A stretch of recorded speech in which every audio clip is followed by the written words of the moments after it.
দেখেন এই কোশ্চেন গুলো যদিও প্রথমে থেকেই শুরু আছে, 14 থেকে শুরু, বাট এগুলো কোশ্চেন কখনোই শুরুতে আনসার করা যাবে না। এখানের অন্য আর দুটি কোশ্চেন হলো, একটা হচ্ছে ফিলিং দ্য ব্লাঙ্কস আর অন্যটা হলো আপনার multiple choice questions. I mean পাঁচটা আছে, দুইটা হচ্ছে আপনার সেখান থেকে বাছাই করতে হবে। সো আমরা যখন ফিলিং দ্য ব্লাঙ্কস আনসার করব, ফিলিং দ্য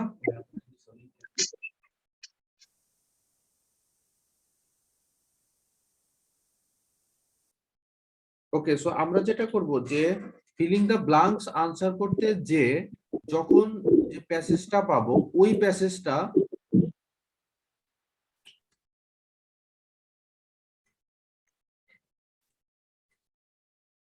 ওকে, আমরা যে কাজটা করব ফিলিং দ্য ব্লাঙ্কস আনসার করতে যে যে কিওয়ার্ডটা পাবো ওই কিওয়ার্ড দেখে লোকেশনে যে ওই লোকেশন যেখানে পাবো, সাপোজ ধরেন লোকেশনটা পেলাম আমরা প্যারাগ্রাফ এ অথবা বি অথবা সি অথবা ডি। সো আগে হচ্ছে ফিলিং দ্য ব্লাঙ্কসটা আনসার করবো। এট দ্য সেম টাইম আপনি যখন ফিলিং দ্য ব্লাঙ্কস এর জন্য আনসার করতেছেন, ওই ওই প্যারাটার মধ্যেই কিন্তু আবার এই হেডিং ম্যাচিং এর আনসার গুলো থাকতে পারে। সো একসাথে আমাদের দুটো কাজ করতে হবে, ফিলিং দ্য ব্লাঙ্কস এর আনসারটাও করতে হবে, এমসিকিউ মাল্টিপল চয়েস কোশ্চেন্স অথবা হচ্ছে অন্যান্য যদি কোশ্চেন যে কোনো টাইপস এর কোশ্চেন থাকে আমরা ওই কোশ্চেন গুলোরও আনসার বের করব এবং এই প্যারাগ্রাফটা কোন হেডিং এর সাথে মেলে সেটা আমরা দেখব। সো আমাদের আজকের এই প্যাসেজটা হচ্ছে ক্যামব্রিজ 16 টেস্ট 3 প্যাসেজ নাম্বার 2। এখানে হচ্ছে 14 থেকে 19 যে হেডিং ম্যাচিংটা আছে সেটা। হেডিং ম্যাচিং এর জন্য বেশ কিছু শর্টকাট কিছু টিপস আছে, যেমন হচ্ছে যদি রিজন থাকে কোনটাতে, যদি রিজন থাকে প্রশ্নে নরমালি হচ্ছে হোয়াই দিয়ে শুরু হয়, হোয়াই, WHY হোয়াই, অথবা হচ্ছে বিকজ, অথবা হচ্ছে দা রিজন। মোট কথা এই টাইপসের সিনোনিম গুলো থাকবে। যদি ডেফিনেশন টাইপসের কিছু থাকে, সাপোজ হচ্ছে হেডিং ম্যাচিং এ আছে ডেফিনেশন, তাহলে প্যাসেজে হচ্ছে মোস্ট প্রবাবলি শুরুর দিকে থাকবে, হয় ধরেন ফার্স্ট প্যাসেজ অথবা second passage, second para, maximum third প্যারাতে থাকবে। এরপরে হচ্ছে দেখেন আমরা যে কাজটা করব, কখনোই আমরা প্যাসেজ বা হেডিং ম্যাচিং এগুলো আগে আনসার করব না।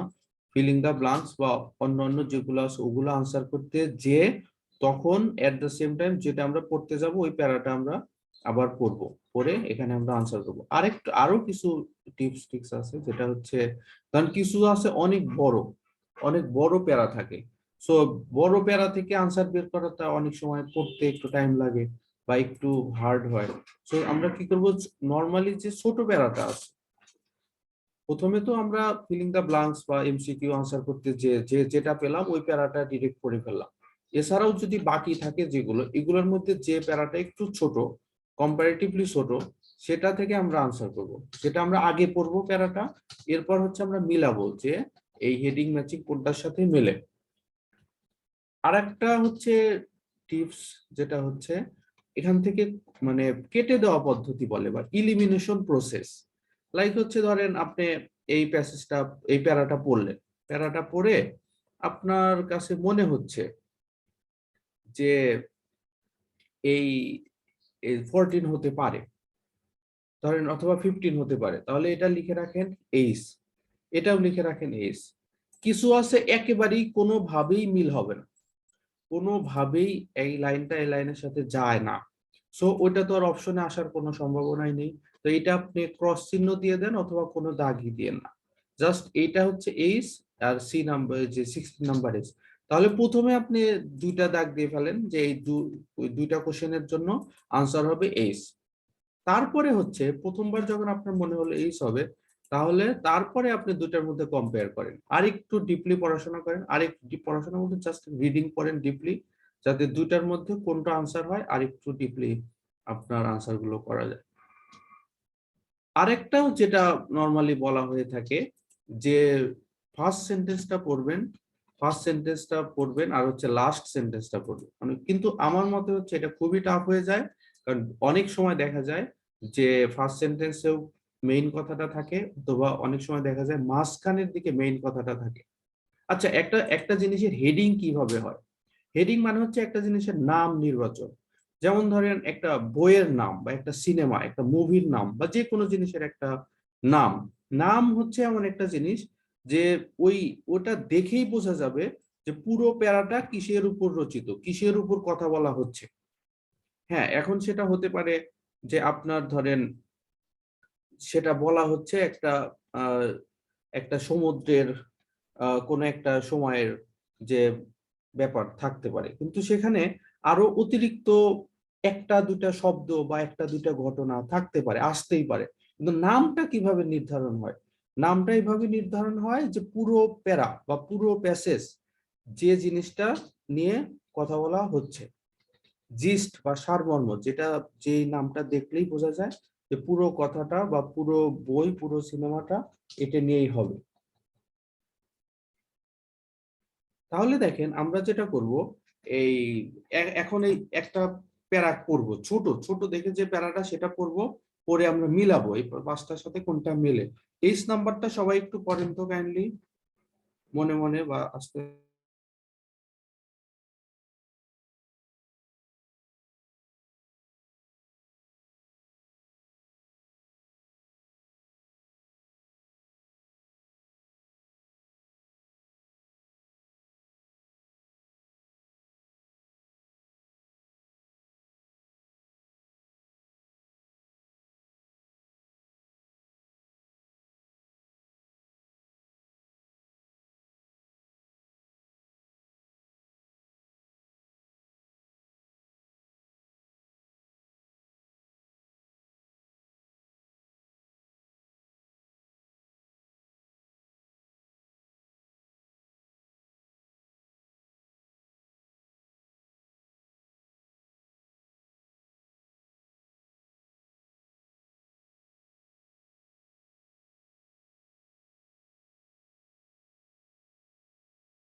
এটা কততম বুক থেকে? আচ্ছা ভাই, এটা আমি আবার বলতেছি, এটা হচ্ছে Cambridge 16 test 3 passage 2, page number 65, page number 65। আচ্ছা, যেটা বলছিলাম যে অনেকেই বলে থাকে যে ফার্স্ট লাইনটা পড়লে শেষ লাইনটা পড়লে আমাদের হয়ে যায়, বাট আমরা অনেক স্টুডেন্ট আছি যে 80% 70% স্টুডেন্ট পুরো প্যাসেজ পুরো প্যারা পড়লেই আমাদের আনসার বের করা টাফ হয়ে যায়। আপনি কিভাবে বলেন যে এটা প্রথম লাইন পড়লেই হয়ে যায়, শেষ লাইন পড়লেই হয়ে যায়? আচ্ছা, এটা অনেকের জন্য সঠিক হতে পারে যে হ্যাঁ, আপনার ফার্স্ট লাইন পড়লেই আপনি আনসারটা বের করতে পারতেছেন, বাট এটা আমার কাছে ধরেন সবার জন্য না এটা। তাহলে আপনি কি করবেন, প্রথমে ফার্স্ট লাইনটা ভালো করে পড়বেন। ফার্স্ট একটা দুইটা লাইন আপনি ভালো করে পড়বেন। আপনার কথা আমি ধরেই নিচ্ছি যে আপনার কথা ঠিক আছে, যে ফার্স্ট লাইন পড়লেই হয়। তাহলে ফার্স্ট লাইনটা আপনি ভালো করে পড়েন, পড়ে দেখেন যে আপনার মিলতেছে কিনা। যদি আপনি এখানে আনসারটা বের করতে পারেন তাহলে তো ভালো, আর যদি না বুঝতে পারেন কোনটা আনসার হতে পারে, তাহলে আপনি কাইন্ডলি আরেকটা লাইন পড়েন। আর একটা লাইন পড়ে দেখেন যে আপনার এই আনসার গুলো, এই অপশন গুলোর সাথে মিলতেছে কিনা। যদি পারেন তো ভালো, আর যদি না হয় তাহলে শেষের লাইনটা পড়েন, শেষের লাইনটা একটু ভালো করে পড়েন। আর আমি যেটা সাজেস্ট করব যে একটা সেন্টেন্সে বা একটা প্যারার মধ্যে সবই ইম্পর্টেন্ট কথা থাকে না, কিছু থাকে একটু অ্যাডিশনাল কথাবার্তা। সো অ্যাডিশনাল কথাবার্তা গুলো আপনি একটু পরিহার করে জাস্ট খুব কুইকলি যদি রিডিং পড়েন, আর মেইন যে কথাগুলো সেগুলো যদি একটু দাগিয়ে রাখেন, আর জিস্ট বা সারমর্মটা একটু মাথায় নিয়ে রাখেন, তাহলে আমার মনে হয় যে এই অপশনগুলোর সাথে মিলানোটা অধিকতর সহজ। তাহলে চলেন আমরা একটা অপশন পড়ি। আর যেটা করবেন, কখনোই এই সবগুলো অপশন প্রথমে পড়বেন না। প্রথমে একটা হচ্ছে প্যাসেজ প্যারা পড়বেন, একটা প্যারাগ্রাফ পড়বেন, প্যারাগ্রাফ পড়ার পরে তারপরে হচ্ছে আপনি এই অপশনগুলো পড়বেন। কারণ আপনি তো জানেনই না যে প্যারাতে কি বলা আছে বা প্যাসেজে কি বলা আছে, আপনি এটা পড়ে তো এখন কোনো আইডিয়াই পাবেন না। বাট আপনি যদি যে কোনো একটা প্যারা পড়েন, আমি যেটা বললাম যে সবচেয়ে ছোট প্যারা যেগুলো যেটা সেটা থেকে একটু আনসারটা বের করাটা ইজি, যেহেতু ছোট প্যারা আছে আর সেখান থেকে হচ্ছে অল্প পড়েই আমরা আনসার গুলো বের করতে পারতেছি। সো আপনারা হচ্ছে ছোট প্যারাটা আগে পড়বেন, পড়ে আপনি যদি এখানে হচ্ছে এই একটা যদি আনসার কনফার্ম হয়ে যান যে হ্যাঁ কোশ্চেন নাম্বার 18 এর আনসার হচ্ছে প্যারাগ্রাফ এ বা বি হোয়াট এভার, বাট আপনি যদি কনফার্ম হয়ে যান তাহলে এটা নিয়ে কিন্তু আপনারা বারবার এটা পড়া লাগতেছে না, এত চিন্তা করা লাগতেছে না। সো আপনি কি করবেন যে আগে যে কোনো একটা প্যারা পড়বেন, পড়ে তারপর হচ্ছে এই অপশনগুলো এখান থেকে মিলাবে, যে এখান থেকে কোনটা খাপ খায় বা কোনটা মেলে। তাহলে আমরা একটা দেখি, আমি হচ্ছে র্যান্ডমলি করি, আপনার কাছে যে প্যারাটা সহজ মনে হয় ছোট মনে হয় সেটা আপনি করবেন, দেয়ার ইজ নো অসুবিধা। দেখেন এইচ নাম্বারটা আমরা একটু করি। আচ্ছা আমরা একটু কারো হেল্প নেই, যে পরীক্ষার হলে আমরা কিভাবে এটা প্র্যাকটিস করব।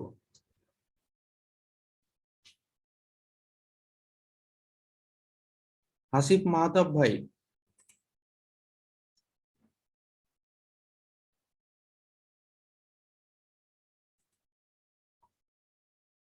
হাসিফ মাহতাব ভাই আছেন?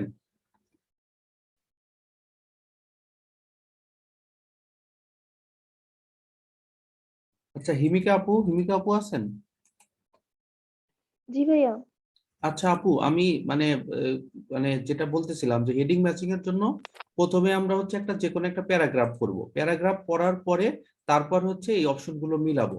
ধরেন 5টা 6টা অপশনের মধ্যে সবই কিন্তু আপনার মনে হবে না যে এই এই প্যারাগ্রাফের জন্য 6টাই আনসার হবে, তা কি ম্যাম কখনো মনে হয়? ম্যাক্সিমাম না একটা না। মনে হতে পারে, 2টা মনে হতে জি পারে, অথবা 3টা মনে হতে পারে, কথার কথা বলতেছি। সো আপনি জি 3টাই লিখে রাখেন, এখানে পেন্সিল দিয়ে এইচ নাম্বার লিখে রাখেন, আপনি তো ফাইনাল আনসার উঠাচ্ছেন না, এখানে না। লিখে রাখেন। লিখে ধরেন 14 16 এন্ড 18 নাম্বার আপনার কাছে মনে হচ্ছে তিনটার আনসার হবে 8, তাহলে আপনি একটু আবার পড়েন, আবার পড়ে এখানে আপনার দেখবেন যে তখন একটু কম্পেয়ার করতে পারবেন যে কোনটা কাছাকাছি কোনটা কাছাকাছি।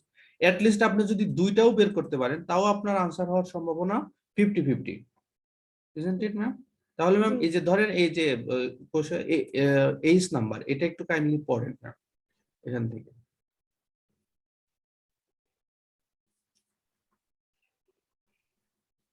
ভাইয়া, জোরে পড়বো? হ্যাঁ হ্যাঁ জোরে জোরে পড়েন।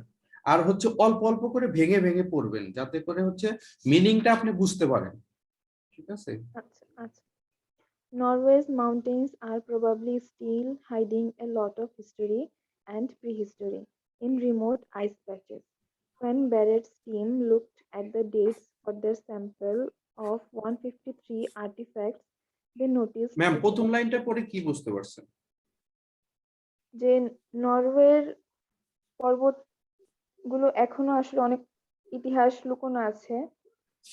জি, Norway's mountains are probably still hiding a lot of history. হ্যাঁ, তাহলে এখানে আপনি কোন কোন ওয়ার্ডটা দাগিয়ে রাখবেন? হাইডিং হিস্ট্রি, এই দুইটা ওয়ার্ডটা দাগিয়ে রাখবেন। জাস্ট আর কিচ্ছু এখান থেকে আর কিচ্ছু মনে করার দরকার নেই কি আছে না আছে, জাস্ট হচ্ছে হাইডিং হিস্ট্রি, অনেক হিস্ট্রি এখানে লুকিয়ে আছে। আপনি দাগিয়ে রাখবেন, এই একটা দুইটা ওয়ার্ড দাগিয়ে রাখবেন। আর মাথায় নিয়ে রাখবেন যে আমি মাথায় নিয়ে রাখবেন যে এই এই কথাগুলো বলা আছে। জি। ওকে, এরপরে ম্যাম পরে। When Barrett's team looked at the dates for their sample of 153 artifacts, they noticed a gap with almost no artifacts from about 3800 to 2200 BCE. Okay ma'am, এটা যেটা করবেন পরীক্ষার হলে, এটা ফাইনাল পরীক্ষায় তো এভাবে পড়বেন, when Barrett's team looked at the dates for their sample of 153 artefacts. আপনার তো ম্যাম রিডিং এক্সাম তাই না, আপনার তো জি জি। উচ্চারণটা শুনতেছে না। আপনি না। 153 3800 মানে খুব কুইকলি পড়ার জন্য, হ্যাঁ খুব কুইকলি পড়ার জন্য, আপনি ইংলিশে যদি ফ্লুয়েন্ট হন বা খুব কুইকলি ইংলিশ দিয়ে আপনি কমফোর্টেবল ফিল করেন, so that's okay, no problem. But আমি সাজেস্ট করবো যে এগুলা হচ্ছে 3800 বলেন 2200 বলেন, মানে যেভাবে পরীক্ষায় আপনি আনসার করবেন যাতে খুব কম সময়ে আপনি পুরো মিনিংটা ধরতে পারেন। আপনার তো ম্যাম জাস্ট হচ্ছে মিনিংটা দরকার, আর জি এটার জি জি। সাথে এই অপশনটা মিলানো দরকার। আপনার তো এখানে উচ্চারণ বা ইতি এগুলো কোনো প্রবলেম নেই, ঠিক আছে? আপনি বাংলায় বলেন, যত সহজে আপনি করতে উচ্চারণ করতে পারেন, যত দ্রুত আপনি পড়তে পারেন। তাহলে এখানে কি বুঝলাম, যে নরওয়ের মাউন্টেনে অনেক হিস্ট্রি প্রি হিস্ট্রি লুকানো আছে, ঠিক আছে। তারপর হচ্ছে when Barrett's team looked at the dates for their sample, যখন এই ব্যারেটের টিমটা এটা খুঁজতে গেছে বা পরীক্ষা করতে গেছে, তখন তারা কি পাইছে, দে নোটিসড এ গ্যাপ, তারা একটা গ্যাপ পাইছে যে almost no artefacts from 3800 to 2200 BCE. BCE কোনটাকে বলেন জানেন ম্যাম? বিসিই খ্রিস্টপূর্ব। হ্যাঁ হ্যাঁ, খ্রিস্টপূর্ব আর খ্রিস্টাব্দ, যীশু খ্রিস্টের জন্মের আগে আর যীশু খ্রিস্টের দুনিয়া থেকে চলে যাওয়ার পরে, হ্যাঁ খ্রিস্টাব্দ। জি। ওকে, এইটুকু আমাদের হচ্ছে মেইন সারমর্মটা নিলেই হবে। এরপরে কি কি বলা আছে ম্যাম 2200 বিসিই এর পরে?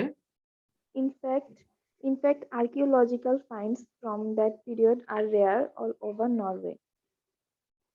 তাহলে কি বুঝলাম আমরা? ইনফ্যাক্ট আর্কিওলজিক্যাল ফাইন্ডস, আর্কিওলজিক্যাল মানে কি ম্যাম?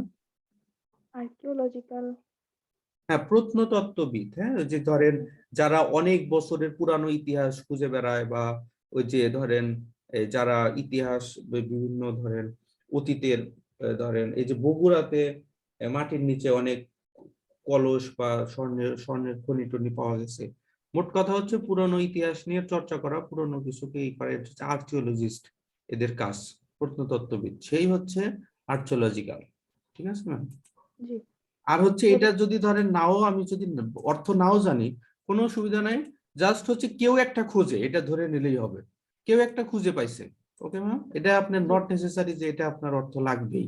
এরকম প্যাসেজে আমরা যখন এক্সাম দিচ্ছি অনেক এরকম অনেক ওয়ার্ড বোঝা জানি না, বাট এটার মানে কি, বাট আগে পরে পরে তো বোঝা যায় যে এটা কি নিয়ে বলা হচ্ছে, তাই না ম্যাম? জি। ঠিক আছে, তাহলে ম্যাম আর্কিওলজিক্যাল ফাইন্ডস কি খুঁজে পায়? From that period are rare all over Norway. The researchers say that could be because many of those artifacts have already disintegrated or are still frozen in the ice. জি, ডিসইনটেগ্রেটেড। আমার ma'am এখান থেকে কি আমার সারমর্মটা কি নিলাম, যে অনেক কিছু লুকায়িত আছে, আর তারা খুঁজতে গেছে, খুঁজতে যে কিছু স্যাম্পল পাইছে, হ্যাঁ কিছু কিসের স্যাম্পল পাইছে, ডেটস এর কিছু স্যাম্পল পাইছে, কিছু সময়ের স্যাম্পল পাইছে। আর archaeological finds from that period are rare all over Norway. Rare মানে কি অনেক কম বা একেবারেই পাওয়া যায় না। The researcher say that could, the researcher say মানে গবেষণাকারীরা বলে দ্যাট কুড বি, এটা হতে পারে। ওই যে আমি যেটা বারবার বলি যে আপনি পেন্সিল দিয়ে এইভাবে অবলিক দিয়ে রাখবেন, দাগিয়ে রাখবেন, যে ছোট ছোট করে মিনিং করবেন। পুরোটা পড়লে তো মিনিংটা আমার জন্য কষ্ট হয়ে যায় বা বুঝতে একটু টাইম লাগে, বা অনেক সময় পুরো লাইন পড়লাম কিছুই বুঝলাম না। এই জন্য হচ্ছে এই পেন্সিল দিয়ে দাগিয়ে দিলাম, দাগিয়ে রাখলাম, যাতে কুড বি কি কারণ হতে পারে, এই যে পাওয়া যায় না যে এটা যে রেয়ার আর্কিওলজিক্যাল ফাইন্ডস, প্রত্নতত্ত্ববিদদের এই যে তাদের যে পাওয়ার বিষয়টা, এটা খুব রেয়ার ফ্রম দ্যাট পিরিয়ড। এটা হচ্ছে ম্যাম একটা এই যে রিলেটিভ প্রোনাউন, হ্যাঁ আসল হচ্ছে finds are rare from that period. ওই সময়ে এই ফাইন্ডস বা তাদের আবিষ্কারগুলি ছিল খুব রেয়ার। কেন এটা রেয়ার ছিল? দ্যাট কুড বি বিকজ, এখানে because many of those artefacts. এখন আর্টিফ্যাক্টস মানে কি? আর্টিফ্যাক্টস মানে হচ্ছে কৃত্রিম একটা বস্তু, মানে হচ্ছে যেটা হাত দ্বারা নির্মিত বিভিন্ন ধরনের নির্মাণ সামগ্রী, সেগুলোকে বলা হয় থাকে artifacts. Have already disintegrated. Disintegrated মানে ইন্টিগ্রেটেড মানে হচ্ছে এক করা, আর ডিসইনটেগ্রেটেড মানে বিচ্ছিন্ন। অরাল স্টিল ফ্রোজেন, ফ্রোজেন মানে কি? মানে ফ্রিজ করে রাখা, একসাথে করে রাখা, ঠিক আছে। In the ice, that means archaeologist could be extracting, মানে হচ্ছে সেগুলো এখনো বিচ্ছিন্ন অবস্থায় আছে। তার মানে হচ্ছে আর্কিওলজিস্ট মানে প্রত্নতত্ত্ববিদ যারা, কুড বি এক্সট্রাক্টিং, এই আর্কিওলজিস্ট মানে প্রত্নতত্ত্ববিদ্যা কুড বি এক্সট্রাক্টিং। এক্সট্রাক্ট মানে হচ্ছে, এক্সট্রাক্টের অ্যাকচুয়াল মিনিং হচ্ছে নির্যাস, বের করে টেনে বের করে আনা, হ্যাঁ। যেমন হচ্ছে ধরেন ওই যে শ্যাম্পু, তারপরে হচ্ছে সাবান, এগুলা ধরেন বিভিন্ন প্রাকৃতিক উপাদানের এই যে এক্সট্রাক্ট বা হচ্ছে এই নির্যাস থেকে যেটা তৈরি করে, এটা হচ্ছে অ্যাকচুয়াল মিনিং হচ্ছে এটা। আর এখানে এক্সট্রাক্টিং মানে হচ্ছে টেনে বের করে আনা বা ডেভেলপ করা, আবিষ্কার করা, রিসার্চ করে একটা কিছু আবিষ্কার করা, সেটাকে বলা হয়ে থাকে extract. Okay, so who can extract from here? The archaeologists may extract some of those artifacts। কি এক্সট্রাক্ট করতে পারে? এখানে হচ্ছে এই যে আর্টিফ্যাক্টস হচ্ছে তারা এক্সট্রাক্ট করতে পারে from retreating ice in years to come. Retreating মানে প্রতিহত করা, ice ice in years to come. তাহলে ম্যাম আমার এই যে পুরো প্যাসেজটা যে পড়লাম এখান থেকে কি সব মনে রাখার আমার কোনো দরকার আছে? না। খুবই সংক্ষেপে, খুবই সংক্ষেপে জাস্ট হচ্ছে কি বুঝলাম আমরা, যে নরওয়ের অনেক কিছু এখনো লুকায়িত আছে, শেষ। জি এখানে আমার কিছু দরকার নেই, এই হিস্ট্রি পিহিস্ট্রি এগুলো কোনো দরকার নেই। ব্যারেন্স টিম খুঁজছে বিভিন্ন সময়ে, তারপরেও গ্যাপ রয়ে গেছে। কোন সময়ের গ্যাপ? এই সময়ের গ্যাপ। কেন? আবার বলছে আর্কিওলজিস্ট ফাইন্ড আবিষ্কার গুলো ছিল অনেক রেয়ার। কারণটা কি? কারণটা ছিল তাদের বিচ্ছিন্ন অবস্থায় আছে, অথবা কোনো আইসের মধ্যে ফ্রোজেন অবস্থায় আছে। দ্যাট মিনস, মানে এই এত কথা শেষে কি বললো? দ্যাট মিনস, এগুলার মানে হলো আর্কিওলজিস্ট কুড বি এক্সট্রাক্টিং, আর্কিওলজিস্টরা এক্সট্রাক্ট করতে পারে বা আবিষ্কার করতে পারে বা হচ্ছে একটা জিনিস তৈরি করতে পারে, বা যেটার মিনিং আমি যেটা বললাম যে নির্যাস টেনে আনা। সো এখানে তো মিনিং হচ্ছে ডেভেলপ করা, আবিষ্কার করা। সাম অফ দোস আর্টিফ্যাক্টস, এই যে কি অতীতের অনেক পুরনো এই জিনিসগুলো তারা নির্মাণ করতে পারে বা আবিষ্কার করতে পারে।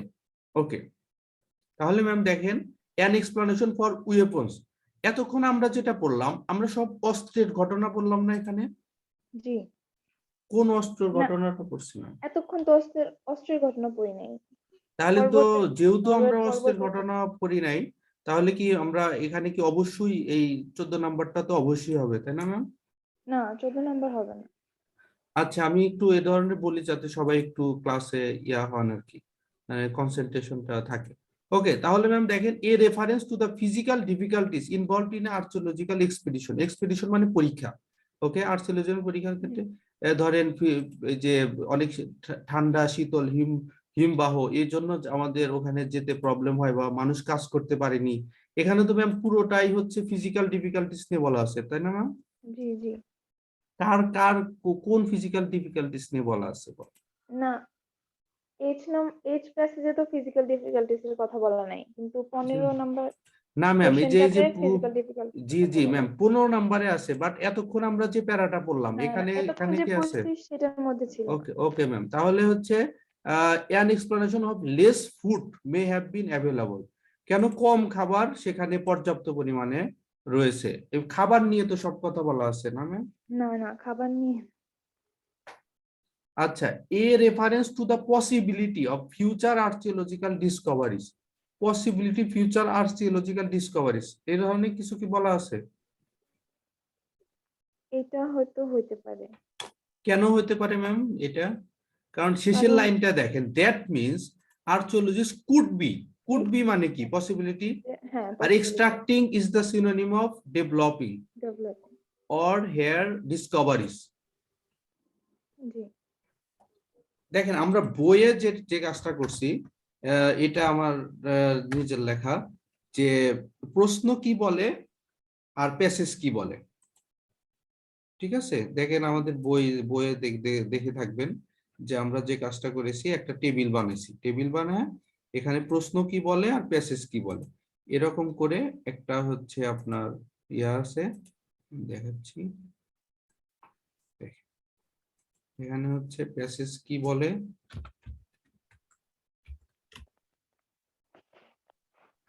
আর হচ্ছে কোশ্চেন কি বলে। কোশ্চেন কি বলতেছে যে, কোশ্চেন মানে হচ্ছে এখানে যেটা বলা আছে, reference to the possibility of future archaeological discoveries, এটাই তো আমাদের প্রশ্নের কথা, বা হচ্ছে এখানে যেটা অপশনে যেটা আছে, তাই না জি ম্যাম? জি জি। ওকে ম্যাম, ঠিক আছে। A reference to the possibility of future archaeological discoveries. আর এখানে এখানে বেশ কিছু প্রবলেমের কথা আছে। প্রথম লাইন, এখন আপনি যদি প্রথম লাইন থেকে চিন্তা করেন, এই যে প্রবাবলি স্টিল হাইডিং, এখানে হচ্ছে হাইডিং বা লুকায়িত অবস্থায় আছে, এটা দেখে কি আমরা কোনো আনসার মেলার কোনো চান্স আছে? না না।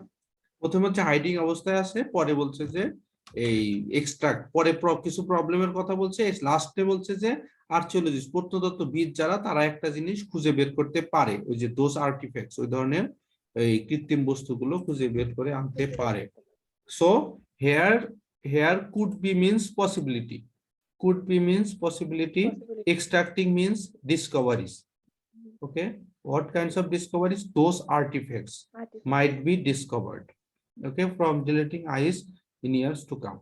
Okay, এই হচ্ছে আমাদের, এইভাবে আমাদের একটু মিলাতে হবে। জাস্ট খুব পড়বো, বাট পুরোপুরি পড়বো, বাট হচ্ছে জাস্ট এই দুই একটা সারমর্ম আমরা মিনিংটা নেব। ঠিক আছে, বোঝা গেছে ম্যাম? জি ভাই বুঝছি। ওকে, এটা নিয়ে কি কারো কোনো কোশ্চেন আছে? আচ্ছা, ভলান্টারিলি কেউ একটু আমাকে পরের কোশ্চেনটা সলভ করার জন্য হেল্প করবেন?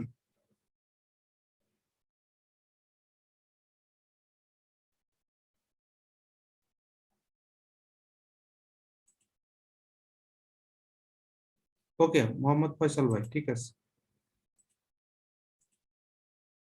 ফয়সাল ভাই আনমিউট করেন।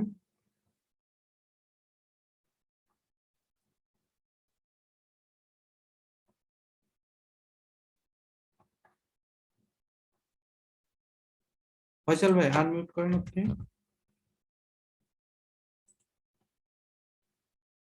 জি ভাই, এখন জি আনমিউট করেন। জি জি। জি জি হ্যাঁ, জি, এখন ওকে হয়েছে। ভাই, thank you for your response.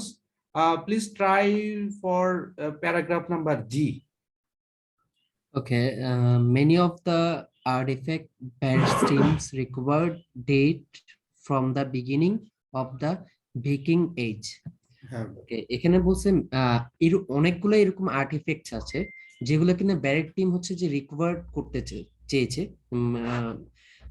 From the beginning of the Viking age. Viking age থেকে হচ্ছে যে তারা কিছু ব্যারেট টিমটা কি করতে চাইছে, কিছু জিনিস হচ্ছে রিকভার করতে হ্যাঁ, চাইছে আর কি। এখানে তাহলে ভাইয়া আপনি হচ্ছে এখানে কিওয়ার্ডটা কি দাগাবেন বা মেইন অর্থটা কি রিকভার নেবেন? রিকভার দেওয়া যায়। হ্যাঁ, তাহলে many of the artefacts, many of the many artefacts. Of the artefacts এখানে একটা অবলিক দিবেন পেন্সিলের। জি তাহলে অনেক ওকে। ধরনের আর্টিফ্যাক্ট ব্যারেট স্টিম, এখানে আমাদের এই একটা যেহেতু এই বি ও ক্যাপিটাল লেটার, সো এটা একটা নাম। হ্যাঁ, এটার অর্থ হুম টর্থ কিচ্ছু আসবে না। Barrett's team recover date from the beginning of the Viking age, দা এই যে 700 থ্রু টু দা 900 সি, মানে একটা সময়। ঠিক আছে, একটা এই সময় সময়। থেকে এই সময় ভাইকিং এজটা রিকভার করছে। ওকে ভাইয়া, থ্যাংক ইউ। ওকে, তারপরে ট্রেড নেটওয়ার্ক কানেক্টিং স্যান্ডিনেভিয়া। ভাই এটা কোনো কোনো টেনশনই করবেন না। সানদিভিয়া, আচ্ছা স্ক্যান্ডিনেভিয়া যা আছে আচ্ছা আছে, আপনার মনে যা আচ্ছা, আসে উচ্চারণ খালি বলবেন যে ঠিক আছে। স্ক্যান্ডিনেভিয়া। ঠিক আছে, আচ্ছা স্ক্যান্ডিনেভিয়া, হ্যাঁ স্ক্যান্ডিনেভিয়া খালি মনে করবেন, এখানেও নেভিয়া আছে, অন্য জায়গায় নেভিয়া পাইলেই হয়েছে। বুঝছেন, এগুলো ওকে নিয়ে সময় নষ্ট করবেন না। হ্যাঁ। রিডিং এর সময়টা খুবই tough, but to be honest আপনার কোশ্চেন বের করার জন্য খুব বেশি কিছু থাকে না, অল্প কিছু অপশন থাকে, আর বাকিগুলা হচ্ছে আপনার সামনে অনেক বড় করে দেখায়। বুঝছেন, যে এইটা প্রবলেম, এটা বলবো, এত কিছু কেমনে সলভ করবো, এই সেই হ্যান ত্যান। সো এরকম নিয়মিত প্র্যাকটিস করতে করতে করতে করতে মনে হচ্ছে ও, এ, এটা তো আসল কথা তো খুবই কম। ওকে ভাইয়া, তাহলে ট্রেড নেটওয়ার্কস কানেক্টিং, তাহলে কানেক্টিং ট্রেড নেটওয়ার্কস কাদের সাথে কানেক্ট করলো? Scandinavia with Scandinavia with Europe. Europe. হ্যাঁ হ্যাঁ, with Europe and the Middle East war expansion. Expansion middle মানে ইস্ট কি? যেখানে ওই যে সম্প্রসারণ হওয়া আর কি, তাহলে বিদ্যুৎ। মানে আমি এত দূর করে যা বুঝছি ভাই, যে তাদের ওই বিজনেসটা বাড়ছে, তাদের সাথে বাড়ছে, মিডল ইস্টের সাথে আর ইউরোপের সাথে, কথা শেষ। হুম এক্সপানশনটা একটু ই করে রাখেন, দাগে রাখেন, আর মিডল ইস্ট এটা আপনার তো জাস্ট সারমর্মটা দরকার, পুরো জি। ওয়ার্ড টু ওয়ার্ড মিনিং তো আপনার দরকার নেই। ওকে ভাইয়া, তারপরে Those recent discoveries shows that plenty of goods traveled on overland routes like the mountain passes of Upland. কি বুঝছি ভাই এটা পড়ে? এইটা দ্বারা বোঝা গেছে যে রিসেন্ট হচ্ছে যে যে ডিসকভার গুলো হচ্ছে সেগুলোতে হচ্ছে যে অনেকগুলা ভালো হচ্ছে ট্রাভেলড অন ওভারলোড রুটসটা একটু প্রবলেম হচ্ছে। ভাই আপনি হচ্ছে ওয়ার্ড টু ওয়ার্ড মিনিং করে আমাকে আমাকে জটিলের মধ্যে ফেলাই দিতেছেন ভাই। দিস রিসেন্ট ডিসকভারিজ, এই ধরনের ডিসকভারিটা প্লেন্টি অফ গুডস, অনেক ধরনের প্রোডাক্ট ট্রাভেল হয়েছে। কোথায় ট্রাভেল হয়েছে? ওভারল্যান্ড রুট, বাইরের একটা জায়গায় বা দেশে। ঠিক আছে, like the mountain passes of Oppland, এ মানে কোন একটা জায়গায় ট্রাভেল হয়েছে, প্রোডাক্ট প্রোডাক্ট ট্রাভেল হয়েছে। আর কোনো কাহিনী আছে ভাই? না না। দরকার নেই, খালি প্রোডাক্টটা ট্রাভেল হয়েছে এক জায়গা থেকে আরেক জায়গায়। ঠিক আছে, কারণ ভাই আপনার তো হচ্ছে অল্প সময়ে হচ্ছে এই সবগুলো আনসারটা করতে হবে ভাই। আপনি এটা পড়েই হচ্ছে এটা বের করতে হবে, এরপরে আরো লাইন আছে, এখানে আরো কয়েকটা লাইন আছে। এজন্য খুব জি। সংক্ষেপে জাস্ট হচ্ছে যেটা না পড়লেই নয়, সারমর্ম বা জিসটা নেবেন। ওকে ভাই, তারপরে and growing And growing Norwegian towns, along with exports markets, would have created a booming demand for hides to fight off the cold, as well as in antlers to make useful things like combs. Um, ওকে, এখানে এই যে এই লাইনটাতে বলছে যে এবং Norwegian টাউনগুলো growing করা শুরু করছে কেন, এক্সপোর্ট মার্কেটের মাধ্যমে। ইভেন হচ্ছে যে তারা ডিমান্ডিং একটা ক্রিয়েট করে ফেলেছে, যে হচ্ছে যে কুলগুলা হচ্ছে করে হাইড করে। জি, ওকে ভাই, তারপরে শেষের লাইনটা। Business must have been good for hunters. Business অবশ্যই ভালো হয়ে থাকবে ফর হান্টার্স। হান্টার্স মানে হচ্ছে যারা শিকার শিকার করে, হ্যাঁ, স্বীকার করে, যারা আচ্ছা। শিকারীদের জন্য বিজনেসটা অবশ্যই ভালো হয়ে থাকবে, ভালো হয়ে থাকবে। আচ্ছা ভাই, তাহলে এখানে শেষের লাইনটা হলো business must have been good for hunters, মানে কারোর জন্য বিজনেসটা ভালো হবে। মেনি অফ দা রিকভার্ড হয়েছে এই যে এই ভাইকিং এর যুগে। তারপরে স্ক্যান্ডিনেভিয়া থেকে এটা বিজনেসটা এই নেটওয়ার্কস টা এক্সপানশন হয়েছে, হ্যাঁ। এরপরে কি হয়েছে, ট্রাভেল করছে, কিছু প্রোডাক্ট ট্রাভেল করছে এক জায়গা থেকে আরেক জায়গায়। এখানে শেষে কি বলছে, যে বিজনেসটা ভালো হবে কাদের জন্য, এই হান্টার্সদের জন্য। এটাই তো আমার জিস্ট বা সারমর্ম, তাই না ভাইয়া? জি, তাহলে দেখেন এতক্ষণ যা পড়লাম, এটা হচ্ছে an explanation for weapons being left behind in the mountains। এই যে ভাই দেখেন, আমি এই যে এইচ নাম্বারটা যখন হিমিকা আপুর সাথে সলভ করেছি, তখন কিন্তু আমি এখানে এই 14 নাম্বারটা একবার পড়েছি না? জি। সো আমি যখন এটা এখন পড়বো, এখানে কিন্তু আমি অলরেডি একবার পড়ে ফেলছি, এবং আগে যখন পড়বো, পড়ার সময় কিওয়ার্ডটা দাগিয়ে রাখবো জি, প্রথমবারই, যাতে এটা আমি এই এই এইচ নাম্বারটা যখন পড়বো তখন যেন আমার মনে হয়। আমি কিন্তু উইপন্সটা জানি না কোথায় আছে, বাট আমি জানি যে একটা অপশন আছে যেটার আনসারে উইপন্সটা আসবে। আসবে। বিং লেফট মানে রেখে যাওয়া হয়েছিল, ঠিক আছে। বিহাইন্ড ইন দ্য মাউন্টেনের পিছনে এই কিছু উইপন্স রেখে যাওয়া হয়েছিল। তার মানে এতক্ষণ আমরা যা পড়লাম সবই তো ভাইয়া মাউন্টেন আর এই যে উইপন নিয়ে পড়ছি, তাই না ভাইয়া? এই জি নাম্বার যেটা পড়ছি, না, না, এখানে কি কোথাও কি এটা বলা আছে এই না। যে উইপন্স? তার মানে এটা যে হবে না আমি 100% নিশ্চিত, জি, isn't it ভাই? Okay, a reference to the physical difficulties involve in archaeological expedition. এখানে কি ফিজিক্যাল ডিফিকাল্টিস নিয়ে কিছু বলা আছে? না, না। কিন্তু আমি কিন্তু দাগিয়ে রাখবো যে হ্যাঁ এই কথাগুলো আছে, আর্চিওলজিক্যাল এক্সপিডিশনের ক্ষেত্রে ফিজিক্যাল ডিফিকাল্টিস নিয়ে কিছু একটা বলা থাকবে। ওকে, এখন না থাকুক, পরে একটা জায়গায় থাকবে। An explanation of why less food may have been available, কেন কম ফুড এটা অ্যাভেলেবল। হবে, এটা আচ্ছা, হবে। লেস ফুডটা কোথায় আছে ভাইয়া? Less food may less have food been, নাই, মানে হ্যাঁ হ্যাঁ, না না, থাকতে হবে ভাইয়া, কোনো না কোনো ওয়েতে ও আচ্ছা। অবশ্যই থাকতে হবে, ঠিক আছে। মে হ্যাভ বিন হুম, অ্যাভেলেবল মানে লেস ফুড মানে কম খাবার কম মজুদ খাবার। থাকবে, কম খাবার মজুদ থাকবে। ওকে ভাইয়া, ভাইয়া ডোন্ট মাইন্ড, হ্যাঁ, আমি আপনাকে ইয়ে করতেছি না, ইগনোর বা হচ্ছে ক্রিটিসাইজ করতেছি না, জাস্ট শেখার স্বার্থে, হ্যাঁ। আপনি হুম। ভাইয়া বলেন যে আপনার লেস ফুড অ্যাভেলেবলটা কেন মনে হলো? আমার মনে হয়েছে কারণ হচ্ছে এখানে যখন হচ্ছে ভালো গুডস গুলো যখনই মানে এক্সপেন্স হচ্ছে বিভিন্ন জায়গায় হচ্ছে, ইভেন যারা বিজনেস যারা হান্টার যারা শিকার করে তারাও যেহেতু তাদের জন্য একটা অপরচুনিটি আছে, তার মানে কি যে ফুড গুলা হচ্ছে যে নাই, মানে তার মানে এগুলা কি হচ্ছে নাই, সেগুলো হচ্ছে অ্যাভেলেবেল বেশি হচ্ছে, মানে আমি লেস ফুড গুলা অ্যাভেলেবিলিটি বাড়তেছে আচ্ছা দেখেন, okay business. Okay okay, I agree with you, but এখানে ভাইয়া দেখেন, এই বলছে যে an explanation why less food may have been available. এখানে দেখেন, এখানে পুরো এক্সপ্লানেশন দিয়ে দিছে, হ্যাঁ, যে এক্সপ্লানেশন থাকতে হবে যে কেন আপনার এই লেস ফুডটা কেন হচ্ছে অ্যাভেলেবল। এখানে দেখেন শুরু থেকেই হচ্ছে মেনি অফ দ্য আর্লিয়ার ব্যারেসিভ রিকভার্ড ফ্রম দ্য ভাইকিংস, এটা ট্রেড নেটওয়ার্কস মানে ব্যবসার কথা বলা আছে, ঠিক আছে। তাহলে দেখেন একটা লাইন গেল, দুইটা লাইন গেল, তৃতীয় লাইন হচ্ছে this show that plenty of goods travelled on, goods মানে কিন্তু ফুড না, পণ্য, যে কোনো পণ্য হইতে হ্যাঁ, যে কোনো ধরনের প্রোডাক্ট। সো জি, সো গুডস এক জায়গা থেকে আরেক জায়গায় নেওয়া হচ্ছে, ঠিক আছে, জি, যেমন জি। Like the mountain passes of Oppland, that's okay. But why did you think that food, this is an explanation of food? Ah, ভাইয়া ডোন্ট মাইন্ড, এটা হচ্ছে আপনি যখন পরীক্ষা আনসার করবেন আপনার হচ্ছে প্রপার এক্সপ্লানেশন থাকতে হবে নিজের জি, কাছে, নিজের একটা প্রপার, যে হ্যাঁ আপনি যে একেবারে ইলজিক্যাল বলছেন এরকম কিন্তু না। গুডস ট্রাভেল হয়েছে এক জায়গা থেকে এক জায়গায়, but that's okay. But goods মানেই তো ফুড না, গুডস মানে ফুডও হতে পারে, অন্য যে কোনো ধরনের প্রোডাক্ট হতে পারে।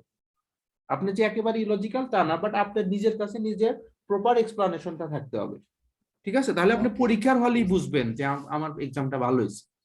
ওকে ভাইয়া, তাহলে হচ্ছে দেখেন এটা আমাদের হচ্ছে না। আচ্ছা ধরে নেন আপনার এটা হতে পারে, ঠিক আছে, তাহলে এখানে জি লিখে রাখেন।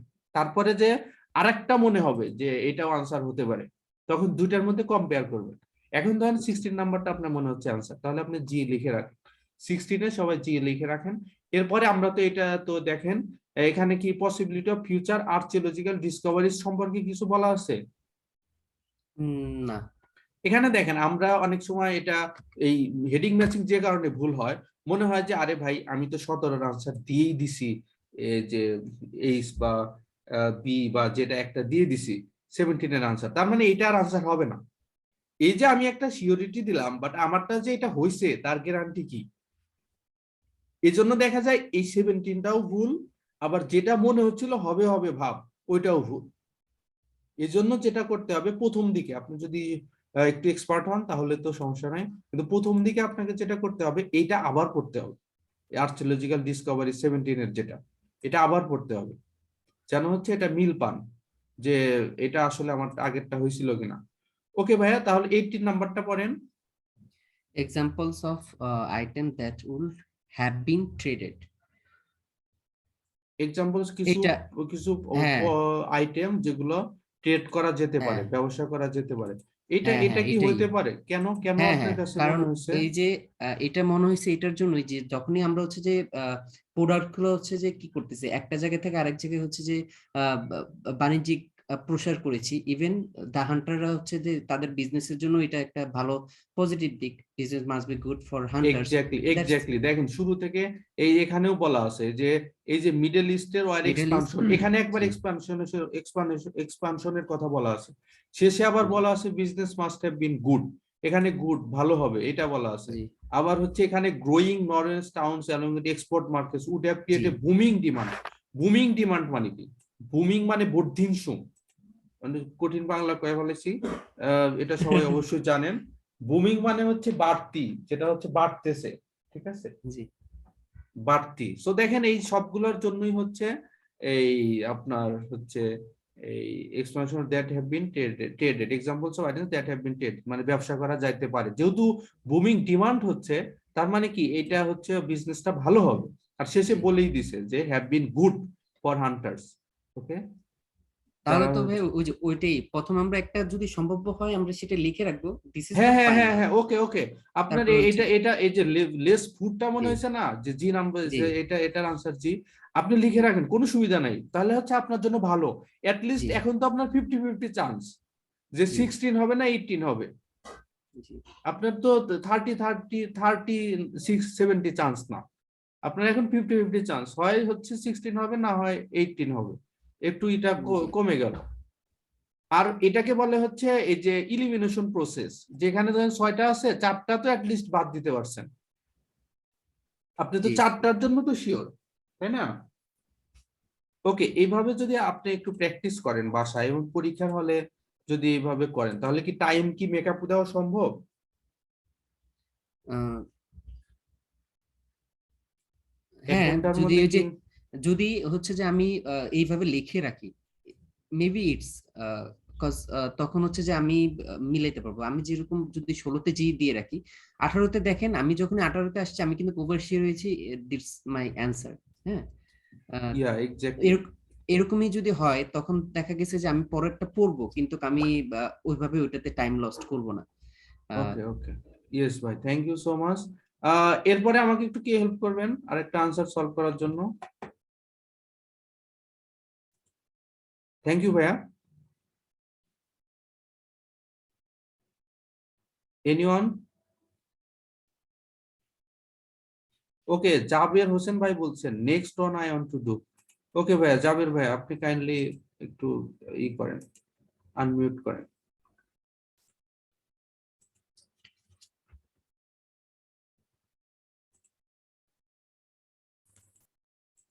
জি ভাই আপনি বলেন।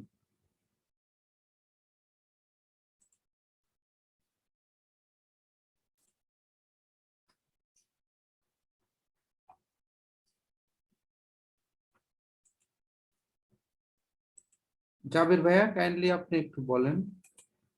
হ্যালো, আসসালামু আলাইকুম। ওয়ালাইকুম আসসালাম ভাইয়া। জি ভাই আপনি কাইন্ডলি হচ্ছে একটু আমাদের হেল্প করেন।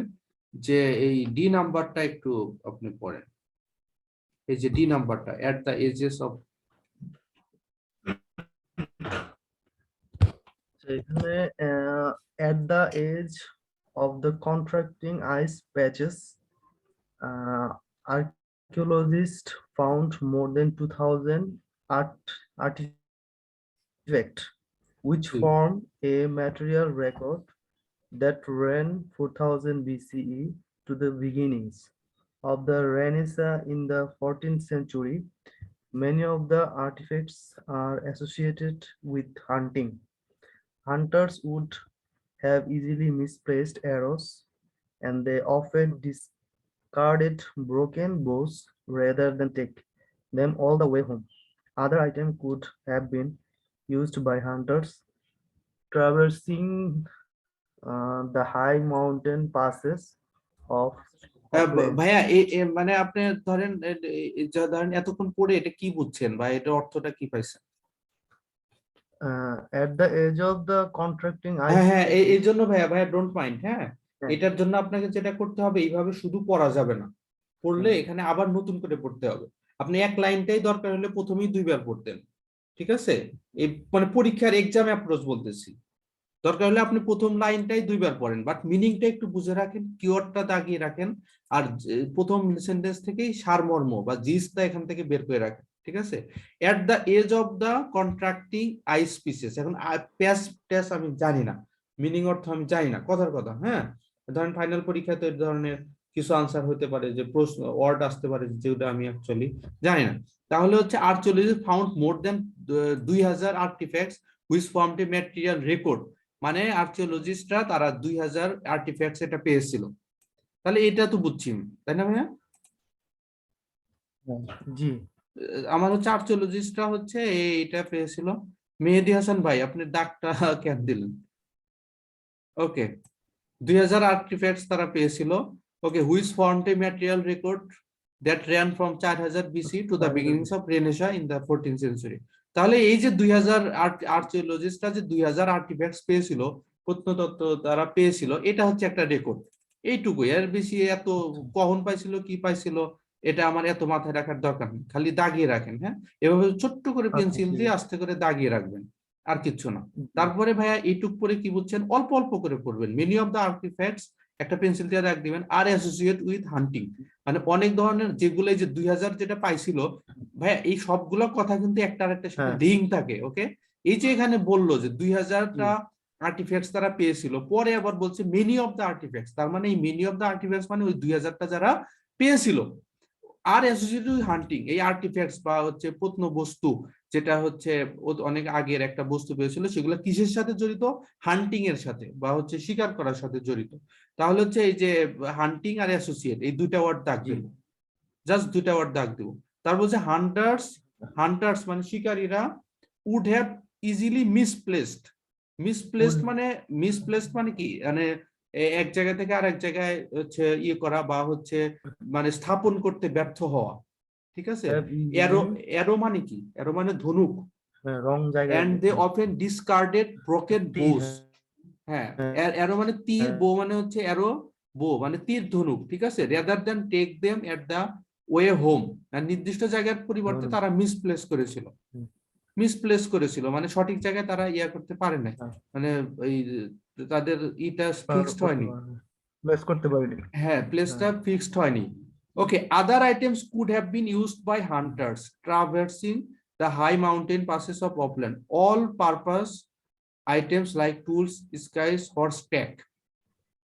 Okay, all purpose items like tools, skis and হচ্ছে items, এই যে লাইক বলে হচ্ছে এক্সাম্পল, লাইক মানে হচ্ছে এক্সাম্পল, তাহলে এগুলা কিসের এক্সাম্পল? এগুলো হচ্ছে আইটেমস এর এক্সাম্পল, ঠিক আছে? এই যে টুলস, স্কাইস এন্ড হর্স ট্যাক, এই সবগুলো হচ্ছে এক একটা এক্সাম্পল।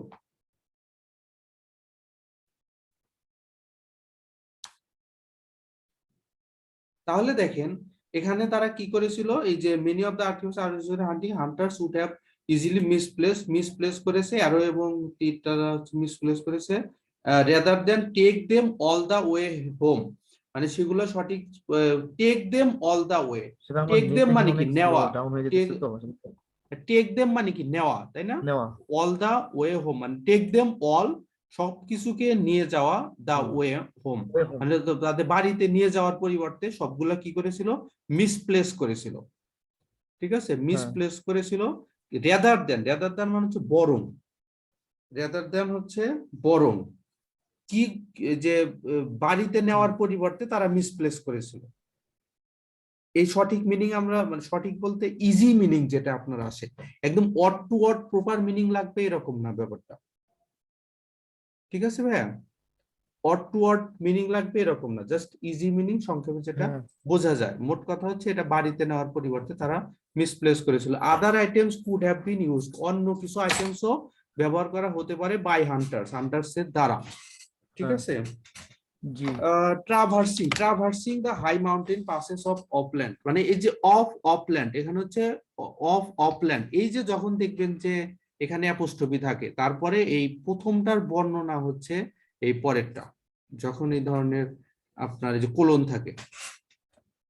ঠিক আছে, তাহলে দেখেন জি। আমরা যে মোটামুটি এখান তারপর থেকে, দেখেন লাইক টু স্পেস হ্যাঁ এক্সাম্পল। হ্যাঁ হ্যাঁ সেমিকোলন। ওকে, তারপরে হচ্ছে কি যে আদার items could have been used, কিছু আইটেমস ব্যবহার করা হতে পারে বাই হান্টার্স এর দ্বারা। ট্রাভার্সিং মানে কি? ট্রাভার্সিং মানে কি? ট্রাভার্সিং মানে হচ্ছে বাধা দেওয়া, হ্যাঁ, বাধা দেওয়া বা হচ্ছে একটা একটার সাথে হচ্ছে যেটার কারণে যেতে পারে না কিছু জিনিস, হ্যাঁ। ট্রাভার্সিং দ্য হাই মাউন্টেন, এই যে মাউন্টেনের কারণে শিকারীদের কিছু জিনিস ব্যবহৃত হতে পারে এই জায়গায়। অফল্যান্ড অল পারপাস আইটেমস কি ব্যবহৃত হতে পারে? এই যে টুলস, স্কাইস এন্ড স্ট্যাক। তার মানে বাড়িতে নিয়ে যাওয়ার পরিবর্তে তাদের এখানে মিসপ্লেস হয়েছিল। আর এখানে বলেছিল যে আর্কিওলজিস্টরা পেয়েছিল, কি পেয়েছিল? এই যে আর্টিফ্যাক্টস পেয়েছিল, হ্যাঁ, এইটা। তাহলে দেখি আমরা আমরা হচ্ছে যেটা আমি বোঝানোর ট্রাই করতেছি যে ওয়ার্ড টু ওয়ার্ড মিনিং আপনার লাগবে না, জাস্ট এখান থেকে মেইন ওয়ার্ড বা সারমর্মটা নিয়ে আপনি মিলাবেন। দেখেন তো এখানে আমাদের কোনটার সাথে মেলে। এখানে আমরা জানি এক্সপ্লানেশন ফর উইপন্স, এখানে হচ্ছে left behind in the mountains, এখানে কি কোনো উইপন্স লেফট রয়ে গিয়েছিল মাউন্টেনের পাশে, এই ধরনের কিছু বলা আছে? হ্যাঁ এখানে তো যে বলা আছে যে an explanation for weapons being left behind the mountains, তাহলে মানে হচ্ছে এখানে ওয়েপন্স উইপন্স কোনটা, এখানে উইপন্স কোনটা? ওয়েপন্স এখানে যে প্রথমটাই তো এখানে ওই যে weapons for being left behind the mountains, মানে মাউন্টেন্স এর এখানে কিছু ওয়েপন্স রয়ে গেছিল, হ্যাঁ জি ভাই, কিন্তু এখানে উইপন্স এখানে অবশ্য কোনটা? ওই তীর ধনুকটাই তো উইপন্স, ওয়েপন্স তাই না? হচ্ছে ওই তীর ধনুক যেটা, সেটাই হ্যাঁ তো ভাই উইপন্স। যেটা আর কি যে মিসপ্লেস করছে এটা। হ্যাঁ হ্যাঁ হ্যাঁ, তীর হ্যাঁ ধনুক যেটা সেটা জি হচ্ছে ওয়েপন। সো এটা আমার হইতে পারে, ধরে হ্যাঁ নিই যে এটা ডি নাম্বার, লিখে রাখি এটা, ঠিক আছে। আর হ্যাঁ একটু পরে দেখি এখানে কি, আমি তো আগেই জি এগুলো পড়ছি, এই জন্য আমি বলি ভাইয়া যে প্রথমে আমরা হ্যাঁ কখনোই এই 6টা অপশন কখনোই একসাথে প্রথমেই পড়বো না, একটা প্যারা পড়বো। প্যারা থেকে যখন আমি এই এই অপশন গুলো পড়বো তখন তো আমার মাথায় একটা প্যারা আমার মাথায় আছে, যে ওই প্যারার সারমর্ম গুলো মাথায় আছে, আর এখান থেকে আমার আনসারটা হতে পারে, তাই না ভাইয়া? এই জন্য আমি ওই জি প্রথমে হচ্ছে একটা প্যারা পড়বো, তারপরে অপশন গুলো পড়বো, আর অপশন গুলো যখন পড়বো তখনই কিওয়ার্ড গুলো দাগিয়ে রাখবো। এখানে জি ফিজিক্যাল ডিফিকাল্টিস এর কথা কিছু বলা আছে? না এরকম তো প্যাসেজে কিছু ছিল না। আচ্ছা, লেস ফুট। না এটাও ছিল না। আচ্ছা, আর্কিওলজিক্যাল ডিসকভারিজ, না পসিবিলিটি অফ, এটা এটা হবে না, কারণ এটা তো অলরেডি আমরা একটা প্যাসেজ নিয়ে নিছি একটা ভাইয়া এটা তো আমি শিওর না যে আমার আগেরটা যে হয়েছে এটার গ্যারান্টি কি আমার, তো আমি তো ওই ধরনের এক্সপার্ট এখনো হইনি, তাহলে আমি কি করবো? ওকে, আমি সংক্ষেপে বলি। এখানে দেখেন একটা পসিবিলিটি আছে, আর এখানে বলছে অবশ্য এখানে আর্কিওলজিক্যাল 17 ফাউন্ড। নাম্বারটা এই দেখেন আর্কিওলজিস্ট তো ফাউন্ড, ফাউন্ড মানে পেয়েছিল। এখানে কি হ্যাঁ কোনো পসিবিলিটির সম্ভাবনা আছে নাকি না সরাসরি এরকম বলে দিচ্ছে ফাউন্ড? হ্যাঁ এখানে সরাসরি ফাউন্ড, বলে একদম দিচ্ছে। ফিক্সড করে বলে দিচ্ছে, সো এটা আনসার হতে পারে না। ওকে, তারপরে হচ্ছে examples of items that would have been traded, এখানে কি ট্রেডের কথা কিছু বলা আছে? ব্যবসা বাণিজ্যের কথা? না এখানে ট্রেডের কথা বলা নেই। না আচ্ছা, a reference to the pressure archaeologist are under the work quickly, একটা রেফারেন্স টু দ্য প্রেসার, আর্কিওলজিস্টদের অনেক প্রেসারের মধ্যে কাজ করতে হয়, এই ধরনের কিছু বলা আছে?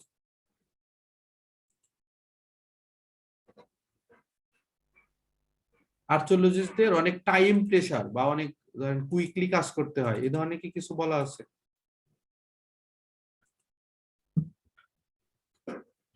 হ্যাঁ, খুব কুইকলি কাজ করতে হয়, এ ধরনের কিছু বলা আছে ভাইয়া?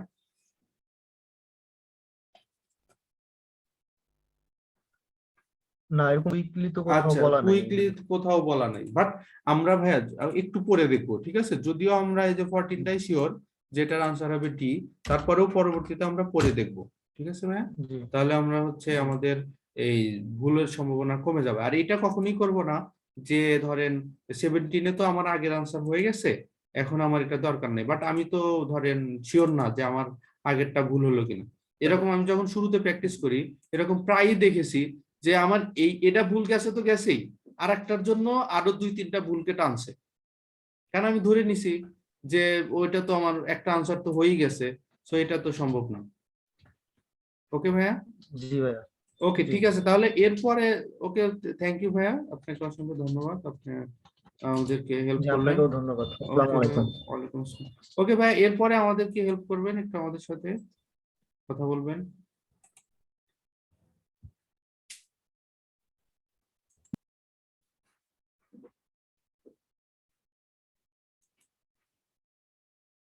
কেউ আছেন?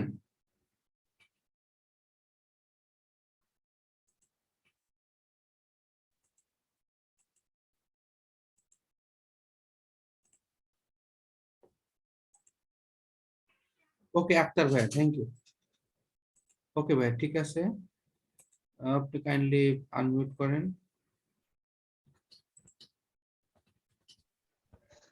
জি ভাইয়া। ওকে ভাইয়া, thank you.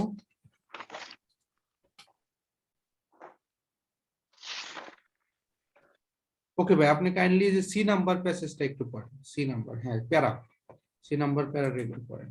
G, over a 9-year period, a team of archaeologists, which included Lord's Pillow of Upland County Council, এখানে বলছে ওভার 9-year period, 9 বছরের চেয়ে বেশি, a team of archaeologists, একটি আর্কিওলজিস্ট দল, which included, যারা অন্তর্ভুক্ত, এই লর্ডস পিলো অফ পুল্যান্ড কান্ট্রি কাউন্সিল, মানে একটা এই সংস্থার অন্তর্গত, নরওয়ে, যেটা নরওয়েতে অবস্থিত, and James Barrett of the McDonald Institute of archaeological research, একটা প্রতিষ্ঠান। সার্ভেড, ওরা সার্ভে করেছিল patches of ice in Oppland, অপল্যান্ডের আইসের প্যাচ গুলা নিয়ে তারা সার্ভে করেছিল। an area of south central Norway, south central Norway, নরওয়েতে অবস্থিত এই জায়গাটা, that is home to some of country's highest mountains, জি যেটা যেটা এই উঁচু পর্বত, দেশের উঁচু পর্বত সমূহের মধ্যে অন্তর্ভুক্ত। জি Reindeer once congregated on these icy patches in the later summer months. Reindeer once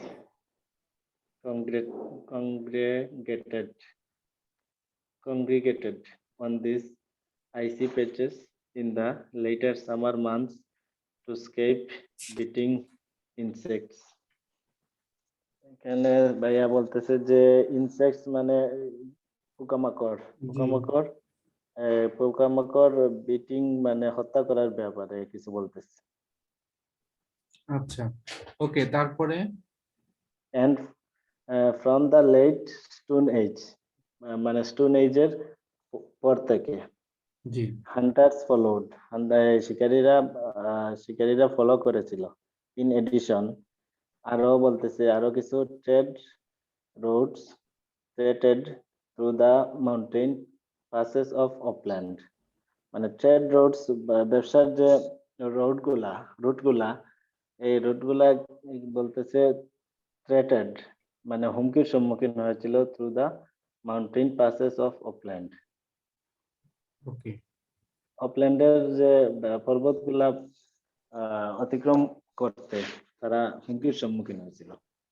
G linking settlements in Norway to the rest of Europe, যেটা ইউরোপের অন্যান্য অংশের সাথে নরওয়েকে মানে লিঙ্ক আপ করেছিল এরকম। ওকে The slow but steady movement of glaciers tends to destroy anything at their bases. Basis, So the basis মানে ভিত্তি, ওই যে বেস ফাউন্ডেশন, ওই bases, ফাউন্ডেশনটাকে তারা হচ্ছে বেসটাকে তারা ডিস্ট্রয় করে দিয়েছিল, ধ্বংস করে দিয়েছিল। টেন্স টু কি yes, ধ্বংস করেছিল, নষ্ট করেছিল, ওই যে মুভমেন্ট অফ গ্লেসিয়াস, গ্লেসিয়াস মানে হিমবাহ, দা স্লো, অনেক স্লো বাট স্টিডি, অনেক স্লো বাট হচ্ছে স্থির, মানে নিয়মিত মুভমেন্ট অফ গ্লেসিয়াস, এই যে হিমবাহ গুলার নিয়মিত মুভমেন্টটা টেন্স টু ডিস্ট্রয়, মানে টেন্স মানে হচ্ছে প্রবণতা বা হচ্ছে কাছাকাছি, টেন্স টু ডিস্ট্রয় ধ্বংস করার সম্মুখীন, anything at their bases, bases হচ্ছে তাদের এই ভিত্তিগুলোকে। So the team focused on stationary passage, so stationary passage এখানে হচ্ছে ইউনো দ্য প্যাসেজ মানে হচ্ছে ধরেন এই একটার সাথে আর একটা যে জোড়া লাগায় বা কোনো একটা জায়গা, হ্যাঁ সেটাকে বোঝাচ্ছে। ওকে, তারপরে হচ্ছে so the team focus on stationary passage of ice, যেখানে হচ্ছে এই যে আইস তো হচ্ছে ধরেন এই মানে এই অনেক জায়গায় লিকুইড টাইপের, কিন্তু কোথাও আছে স্টেশনারি প্যাসেজ মানে একটা স্থির জায়গা যেটাতে, হ্যাঁ মোস্টলি হ্যাভ 1400 মিটার্স, বেশিরভাগই হচ্ছে 1400 মিটার উপরে। এই হিমবাহ যে গ্লেসিয়ার যেটা, এটা হচ্ছে ধরেন এই আমরা যে বিদেশে বা হচ্ছে ইউটিউবে বা টিভিতে দেখি যে বরফের পর বরফ বা হচ্ছে আইসের যে বিশাল বড় এরিয়া, তো ওখানে তো চলাচল করা, হাঁটা বা কাজ করা তো অনেক টাফ। এজন্য এরা কি করছে, একটা জায়গা, ফিক্সড জায়গা করছে, নির্দিষ্ট করছে, যেখানে যেটা হচ্ছে 1400 মিটার উপরে। That ice is found amid fields of frost weather boulders, fallen rocks and exposed bedrock that for 9 months of the year is buried, right মানে কবরস্থ করা, হ্যাঁ বেনিথ স্নো, স্নো এর নিচে, যেটা হচ্ছে এই যে ফলেন রকস, তারপরে ফ্রস্ট ওয়েদার বোল্ডার্স, তারপর হচ্ছে exposed bed rock, that for 9 months মানে 9 মাস ধরে, অব দ্য বছরের 9 মাসই ইজ বারিড মানে বেনিথ স্নো, বছরের 9 মাসই হচ্ছে কবরস্থ থাকে বেনিথ স্নো, এই স্নো এর নিচে। তার মানে আমার হচ্ছে যেটা বারবার বলতেছি ভাইয়া, যেগুলা কোনো সময় একটু সাইন্টিফিক টার্ম থাকে বা একটু কঠিন থাকে, এখানে ফুল মিনিং যে আপনাকে বুঝতে হবে এরকম না। এই যে এখানে দেখেন, এর আগে আপনি যেটা বললেন, over a 9 year period a team of archaeologist, এইটা হচ্ছে এই টিম অফ আর্চিওলজিস্টের এক্সপ্লানেশন হচ্ছে which included large pile of Upland Country Council, Norway and Chiefs Planet of the Institute of Archaeology Survey। এই যে দেখেন, এখান থেকে এই পর্যন্ত এটা পুরাটা একটা ফাও কথা। দেখেন এটা যদি নাও থাকে, এটা যদি আপনার নাও থাকে, আসল কথা হলো টিম অফ আর্চিওলজি সার্ভে, দেখছেন? এই যে আপনি যে এতক্ষণ এটা পড়ছেন, অবশ্যই পড়তে হবে, না পড়লে তো বুঝতে পারবেন না, অবশ্যই পড়তে হবে, বাট এইটা আমাদের আনসারের জন্য কোনো দরকার নেই। এই কোন আর্চিওলজিস্ট কে পরীক্ষা করছে, ওদের এত নাম জানার আমার দরকার আছে, কোন ইউনিভার্সিটির কোন ডিপার্টমেন্টের, এরকম প্রায়ই দেখবেন যে একাডেমিক এক্সামে এই এত বড় এই 1.5-2 লাইন, প্রায় 1.5 লাইনের বড়, 2 লাইনের কাছাকাছি, এই 2 লাইনের কথা দিয়ে এই আর্চিওলজিস্টদের একটা ব্যাখ্যা বিশ্লেষণ দিছে। এটা কি আপনার দরকার আছে বলেন? জি না। তার মানে হচ্ছে আপনার এই টিম অফ আর্চিওলজিস্ট সার্ভে মানে ভূগর্ভস্থ করা, মানে হচ্ছে এই সার্ভে করা, মানে হচ্ছে সার্ভের বাংলাটা কি, যে জরিপ করা, হ্যাঁ জরিপ করেছিল। এই যে দেখেন এত বড় একটা ঘটনা, আপনাকে ভাই একটু কষ্ট করে প্র্যাকটিস করে ধরতে হবে বা বুঝতে হবে যে কোন অংশটুকু আপনার বুঝতে হবে বা পড়তে হবে, কোন অংশটুকু আপনার পড়তে হবে। এটা যদি আপনি ধরতে পারেন, আপনার এই সময় আপনি 60 মিনিটের এক্সাম 50 মিনিটে শেষ করতে পারবেন। যদি আপনি ধরতে পারেন যে কোন অংশটুকু পড়তে হবে আর কোন অংশটুকু ছাড়তে হবে, এটা হচ্ছে আপনার ক্রেডিট, ছাড়তে পারাটা আপনার ক্রেডিট। সব বুঝতে পারা, সব পড়া, সব বোঝাটা আপনার ক্রেডিট না। ঠিক আছে ভাইয়া? এরপরে দেখেন এখানে এই যে in addition trade through stated through the mountain passes of planning system, এই প্রত্যেকটা সেন্টেন্স, প্রত্যেকটা ইয়ের মধ্যে জাস্ট সারমর্ম বা মেইন কথা খুবই কম, এসব ফাউ কথা দিয়ে ভরা রাখছে। বাট আমাদের এই যে আনসার বের করার জন্য এত কিছু আপনার লাগবে না। এখানে দেখেন কি আছে শেষ কথাটা, এখানে দেখেন 1400 মিটারের উপরে তারা একটা নির্দিষ্ট জায়গায় ফিক্সড করেছে, তাদের ডিস্ট্রয় করেছে তাদের বেসটা। এই এই হিমবাহটা, তার যে গ্লেসিয়ার যেটা হিমবাহ, এটা তাদের ফিক্সড জায়গাটা ডিস্ট্রয় করেছিল, এজন্য এখানে ডিস্ট্রয় করেছিল। এই জন্য এখানে আনসারটা দেখেন কি হবে, এখানে কি উইপন্স এর কথা কিছু বলা আছে? নাই।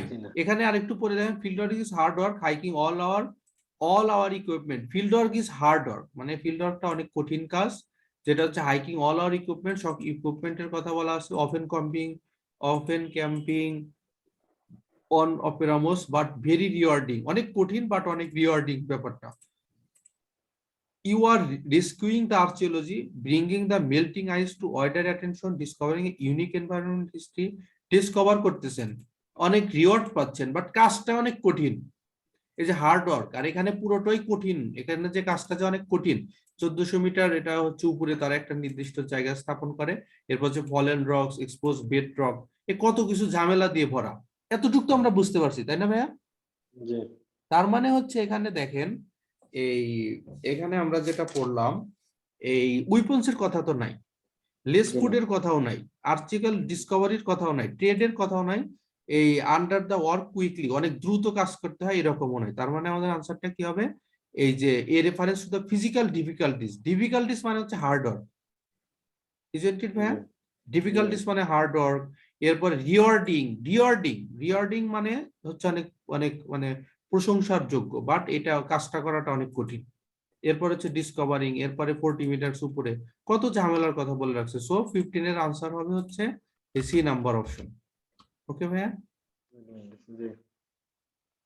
ওকে, এরপরে হচ্ছে দেখেন, এরপরে আমাদের টাইম তো শেষ অলরেডি, 3 মিনিট আমাদের টাইম পাস হয়ে গেছে। তারপরে একটু ধৈর্য ধরে সবাই একটু কিছুক্ষণ একটু দেখেন, এখানে আমাদের যদি সি নাম্বারটাও এখানে আমরা পড়ে থাকি, এখানে দেখেন অনেক কথা, মেইন কথা বলা আছে ওভারে 9, এটা তো আমরা পড়ছি। বি নাম্বারটা organic materials like textile and hides are relatively rare finds of archaeological sites. এটা কি বললাম, আর্কিওলজিক্যাল সাইটস এর জন্য এই এই যে টেক্সটাইল আর হচ্ছে অনেক রেয়ার একটা মানে গবেষণা, মানে যারা খুঁজে পায় আবিষ্কার। This is because unless they are protected from the microorganism কস্টিকে they tend to not to last long. এটা খুব বেশি স্থায়ী হয় না। এক্সট্রিম কোল্ড ইজ অন ডিলেভেড to keep artifacts relatively fresh for a few thousand years, but once thawed out these materials experience degradation relatively swiftly. এটা negative কিছু কথা বলা আছে, যেটা খুব বেশি এটা হচ্ছে পাওয়া যায় না, তারপরে হচ্ছে এটা ক্ষয় হয়ে যায়, এটা অনেক বেশি লং লাস্ট করে না।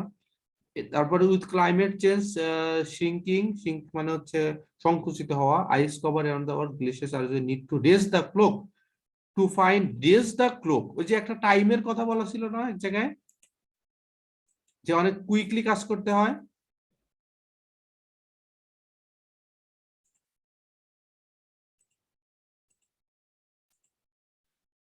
ওকে, এই যে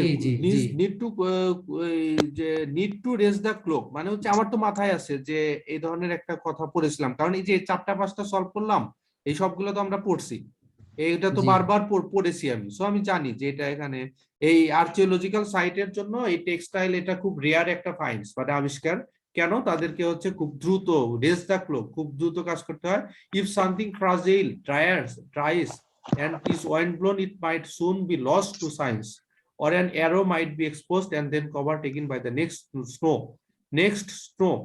মানে হচ্ছে একটা কাজ যদি ঠিকঠাক মতো না করে, এটা পরবর্তীতে আবার এটা নষ্ট হয়ে যায়। and remain well preserved. The unpredictability means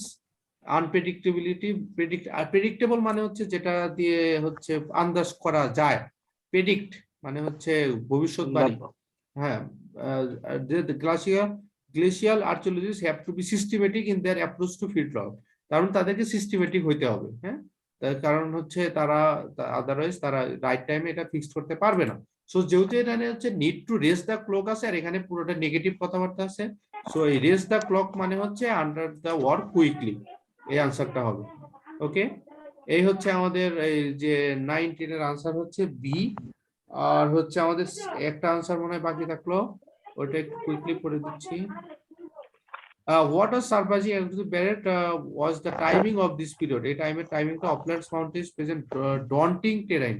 Terrain মানে অঞ্চল, daunting মানে ভীতিকর। And because extreme cold glaciers could block the higher mountain passes and make travel in the upper reaches of the mountains extremely difficult. অনেক কঠিন, archaeologists assumed people would stick to lower elevations during a time like the late antique little ice age, a short period of deeper than usual cold, a 534 C, but it turned out that hunters keep regularly venturing into the mountains uh, when the climate turned cold based on the amount of stuff they had apparently dropped there. Remarkably though,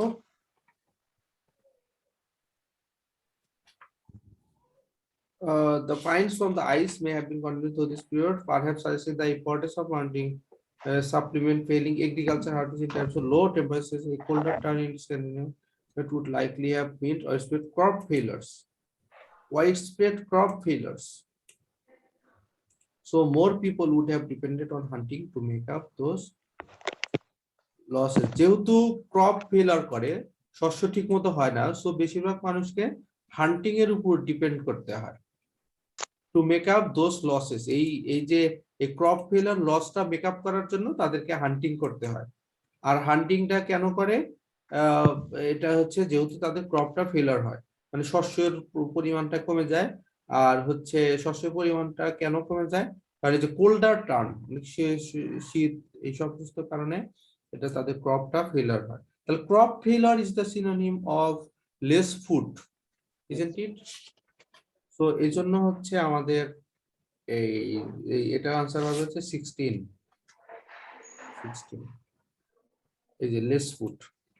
আর এটার সময়ও অবশ্যই আপনি time পেলে অবশ্যই অন্যগুলো পড়বে দেখে যে একটু মেলে নাকি। অবশ্যই অন্যগুলো মিলবে না, এটা আনসার হবে। হ্যাঁ জি,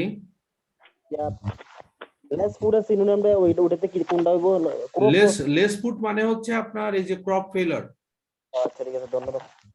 ক্রপ ফেলার। এইভাবে আমাদের সবগুলো হেডিং ম্যাচিংটা এইভাবে শেষ। আপনাদের আবার হচ্ছে 6:15-তে আমাদের নেক্সট ক্লাস হবে। আপনারা সবাই আমন্ত্রিত। ঠিক আছে, আর কারো কোনো কোশ্চেন? আজকের পরে ভাই আর কোন দিন হবে ক্লাস আল্লাহ বাঁচালে? আল্লাহ বাঁচাইলে তো আমাদের যে সিনিয়র ভাই আছেন ওনার সাথে পরামর্শ করে আমরা ক্লাসগুলো দেব। সোমবার হতে পারে, হ্যাঁ সোমবার এবং শুক্রবার আমরা জানাই দিব, ঠিক আছে? এভাবে ধরেন আমাদের একদিনে 3 ক্লাস হলে যে মোটামুটি প্র্যাকটিসটা হয়ে যাচ্ছে, তাই না? ভাইয়া আর একটা কথা ছিল, সোমবারে তো কটার দিকে হবে? রাত্রিবেলা হলে সবচেয়ে ভালো হতো আর ওকে ওকে ভাই, আপনার কয়টা হলে ভালো হয় সোমবার? রাত্রে 9টার পরে। আচ্ছা আচ্ছা আচ্ছা, ঠিক আছে ভাই। দিনের বেলা তো বিভিন্ন কাজ হ্যাঁ থাকে, হ্যাঁ হ্যাঁ হ্যাঁ, ওকে ভাই, ঠিক আছে। স্টুডেন্ট অনেক কাজ থাকে। জি জি জি, ওকে ভাই, ঠিক আছে। রাত্রে তো এমনি ফ্রি টাইম, এই কারণে হ্যাঁ হ্যাঁ হ্যাঁ, এক্স্যাক্টলি। ওকে ভাই, ঠিক আছে। ওকে, আর কারো কোনো কোশ্চেন? আর কারো কোনো কোশ্চেন? ক্লাস শেষ।